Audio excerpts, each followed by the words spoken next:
Have you ever wondered what would happen if a nuclear bomb hits New York tomorrow? A chilling question indeed. But let's take a moment to ponder it, not to induce fear, but to understand the magnitude and implications of nuclear warfare. Imagine, if you will, the city that never sleeps, New York, being hit by a nuclear bomb. This scenario, while purely speculative, serves as a stark reminder of the power and devastation that nuclear warfare can bring. It's a subject that's been explored in countless movies, TV shows, and books, but how close are these portrayals to reality? What would actually happen? A nuclear bomb is not just an ordinary bomb, it's a weapon of mass destruction that can obliterate entire cities in the blink of an eye. The energy released is equivalent to millions of tons of TNT, causing destruction on a scale that's hard to fathom. This isn't a scenario anyone wants to imagine, but it's crucial to understand the severity of such an event. The city of New York is densely populated with millions of people living and working in close quarters. The iconic skyscrapers, the bustling streets, the vibrant culture and life, all would be in the direct line of fire. A nuclear bomb would not only cause immediate destruction, but would also have long-lasting effects, altering the lives of survivors and the environment for years, if not decades. The hypothetical scenario of a nuclear bomb hitting New York serves as a stark reminder of the importance of nuclear disarmament, non-proliferation treaties, and global peace. It's a reminder that we must strive to prevent such a catastrophe from ever occurring. This conversation isn't meant to alarm but to enlighten. It's about understanding the potential effects of nuclear warfare, not just on a city, but on humanity as a whole. It's about the importance of peace, diplomacy, and the prevention of such unthinkable scenarios. So, let's delve into the hard facts and figures to understand the potential devastation of a nuclear bomb. As we navigate through this conversation, remember, it's not about fear, but understanding, awareness, and ultimately, prevention. In the immediate aftermath of a nuclear explosion, the city would face unspeakable devastation. At the epicenter of the explosion, the heat would be so extreme that it could literally vaporize people and buildings. Within a radius of approximately 1 mile, the heat would be capable of causing third-degree burns, which can destroy nerve endings and result in permanent damage. The initial blast would also produce a shock wave traveling at speeds of several hundred miles per hour. This shock wave would cause widespread destruction, shattering windows, collapsing buildings, and throwing debris up into the air. The immediate casualties would likely number in the hundreds of thousands, if not millions. These would include not only those at the epicenter but also those within the blast radius who would be caught in the shock wave or the subsequent fires. The exact number would depend on a number of factors, including the size of the bomb, the time of day, and the population density of the area. In terms of infrastructure, the damage would be catastrophic. Buildings, roads, bridges, power lines, water and sewage systems all would be severely damaged or destroyed.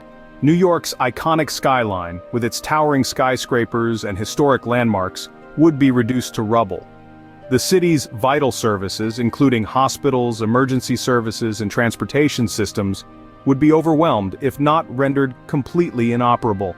To give you a sense of the scale, consider this: a 1 megaton bomb, which is relatively small by today's standards, is capable of flattening a city the size of San Francisco.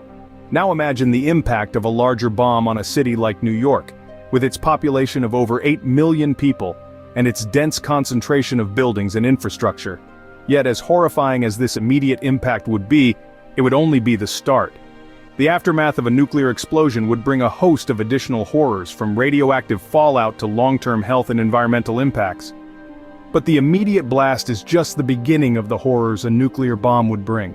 Beyond the initial blast, the city would have to grapple with the longer-term effects of radiation. The fallout from a nuclear explosion is a terrifying prospect. This radiation, a byproduct of the nuclear reaction, can linger for years, even decades, after the initial event. Its presence is insidious, invisible to the naked eye, but its effects are all too real. In the immediate aftermath, those exposed to significant levels of radiation could begin to experience symptoms of radiation sickness. Nausea, weakness, hair loss, burns, these are just the beginning. And unfortunately, the suffering doesn't end there.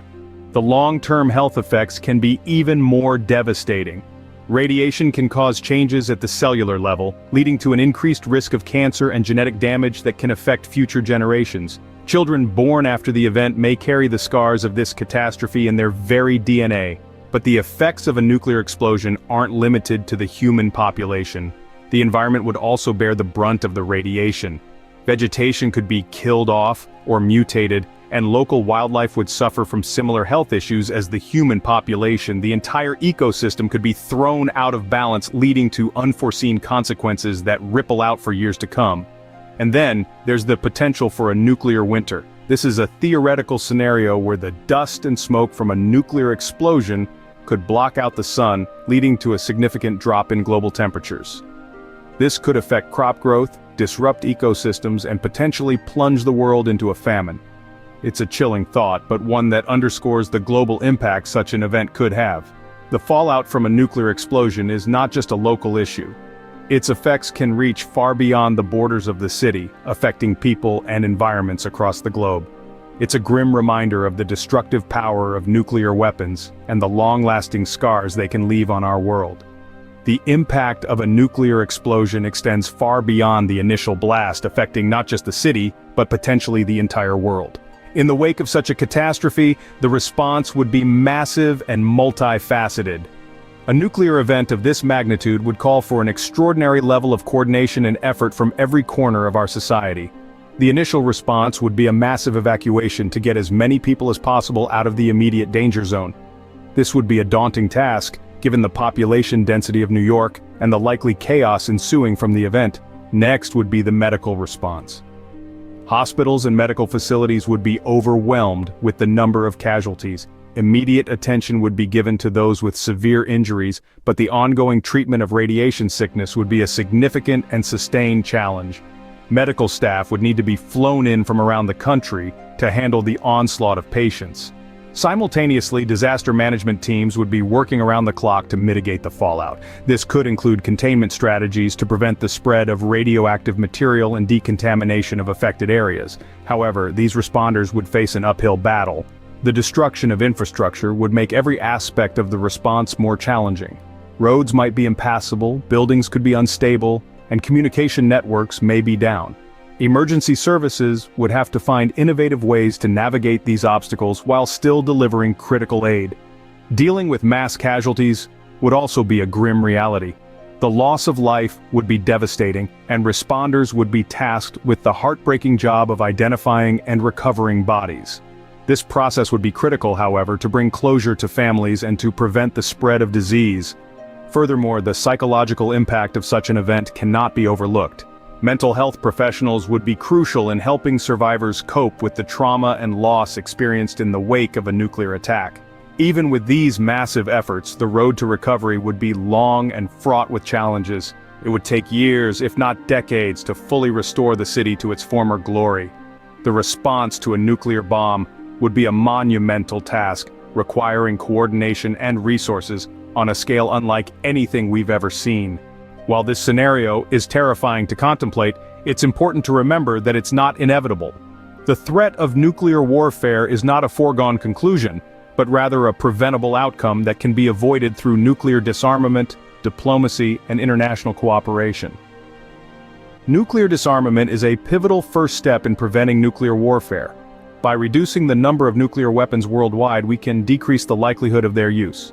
This doesn't mean only one country disarming, but all nations collectively stepping away from nuclear proliferation. It's a global commitment, a promise to each other and to future generations that we will not let the specter of nuclear war define our world. Diplomacy, too, plays a crucial role in this process. Open dialogue and negotiations can help resolve conflicts peacefully, without resorting to violence or threats of mass destruction. It's through diplomacy that we can build understanding, foster mutual respect, and work towards shared goals. But the responsibility doesn't rest solely on the shoulders of governments and diplomats. International cooperation extends to every corner of the globe, to every individual and society. We all have a role to play in advocating for peace and nuclear disarmament. Whether it's through activism, education, or simply engaging in discussions about these issues, each of us can contribute to a world free from the shadow of nuclear threat.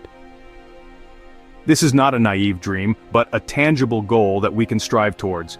We've seen progress in the past, treaties signed, arsenals reduced, conflicts resolved. We have the capacity to learn from our history and steer clear of repeating our mistakes. In the face of a potential nuclear catastrophe, it's easy to feel powerless. But remember, our collective actions can shape our world. Our voices can drive change. Our choices can make a difference.